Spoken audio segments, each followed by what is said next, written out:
Hi friends, నేను మీ నషరుద్దీన్. ఆహాలో streaming అవుతున్న కాలరాత్రి మూవీ గురించి తెలుసుకుందాము.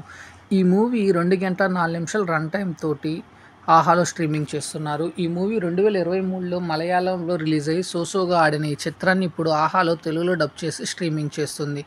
ముఖ్యంగా ఈ మూవీ ఎలా ఉందో ఇప్పుడు చూద్దాము. ఈ మూవీ స్టోరీ లైన్ వచ్చేసి ఆర్గానిక్ ఫామ్ చేసే వారు కొంతమంది స్నేహితులతో కలిసి చేస్తున్న వారికి ఇంకో కొంతమంది స్నేహితులు యాడ్ అయ్యి దీన్ని మనం ఇంప్లిమెంటేషన్ చేసి వేరే చోట కూడా చేద్దాము అని అన్వేషణలో భాగంగా వేరే చోటకెళ్ళి అక్కడ ఆర్గానిక్ ఫామ్ స్టార్ట్ చేయాలనుకుంటారు. కానీ అలా స్టార్ట్ చేయాలనుకున్న టైంలో వాళ్ళకు ఒక రాత్రి ఏం జరిగింది, ఆ రాత్రి వాళ్ళకి ఎదురుపడ్డ సమస్యలు ఏమిటి, వాటి నుండి వాళ్ళు ఎలా అధిగమించారు అనేదే ఈ కాలరాత్రి స్టోరీ లైన్. ఇకపోతే ఈ కాలరాత్రి ఎలా ఉంది, ఈ మూవీని ఫ్యామిలీతో కలిసి చూడవచ్చా అంటే చూడవచ్చు. ఎటువంటి అడల్ట్ కంటెంట్ అయితే లేదు. కేవలం ఇది ఒక మాస్ ఫార్ములాలో టైప్లో ఒక కామెడీ టైమింగ్ను అట్లానే కొంత పాటలు ఫైట్స్ తోటి ఎంగేజ్ చేస్తూ జరిగిన ఒక డిప్లొమాటిక్ మూవీ అని చెప్పాలి. ఈ కాలరాత్రి మూవీ ఎలా ఉంది అంటే సహజంగా ఇటువంటి కాన్సెప్ట్లతోటి ఇదివరకు కొన్ని సినిమాలు వచ్చినప్పటికీ దీన్ని కొత్త ప్యాటర్న్లో చూపించడానికి డైరెక్టర్ పరితపించాడు. కానీ ఆశించినంత విజయం అయితే అందుకోలేదు.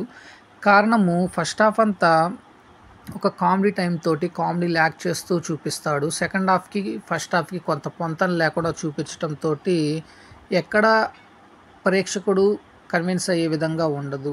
కాకపోతే సెకండ్ హాఫ్లో వచ్చే కొన్ని ట్విస్ట్లు కానీ కొన్ని షార్ట్స్ కానీ చాలా బాగా ఆకట్టుకుంటాయి. ఆ రాత్రి వేళలో తీసిన కొన్ని షార్ట్స్ కానీ సన్నివేశాలు కానీ బాగా కుదిరాయి.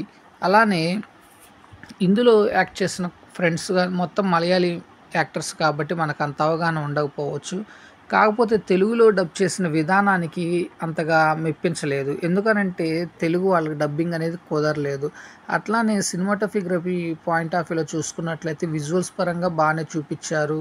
కెమెరా పనితీరు బాగుంది. ప్రొడక్షన్ వాల్యూస్లో పర్లేదు, యావరేజ్గా నిలిచింది. ఇకపోతే ఇందులో నటించినటువంటి మలయాళం యాక్టర్స్ వాళ్ళ పరిధి మేరకు బాగానే మెప్పించినప్పటికీ తెలుగు డబ్బింగ్ అయితే కుదరలేదు. అలానే ఈ కాలరాత్రిని మొత్తం సెకండ్ హాఫ్లో చీకట్లో తీసిన సన్నివేశాలు బాగా అబ్బురపరుస్తాయి. ఓవరాల్గా చూసుకున్నట్లయితే ఫస్ట్ హాఫ్ ఎంగేజ్ చేసినప్పటికీ సెకండ్ హాఫ్లో కొన్ని సీన్లు సన్నివేశాలు తప్పించి ఏమీ ఉండదు. సో ఓవరాల్గా అయితే one time watchable. So friends, నేను ఇచ్చిన రివ్యూ అనేది మీకు నచ్చినట్లయితే నా ఛానల్ సబ్స్క్రైబ్ చేసుకోండి. నా ఛానల్ పేరు వచ్చేసి TSM బ్లాగ్. Thank you. నేను మీ నషరుద్దీన్.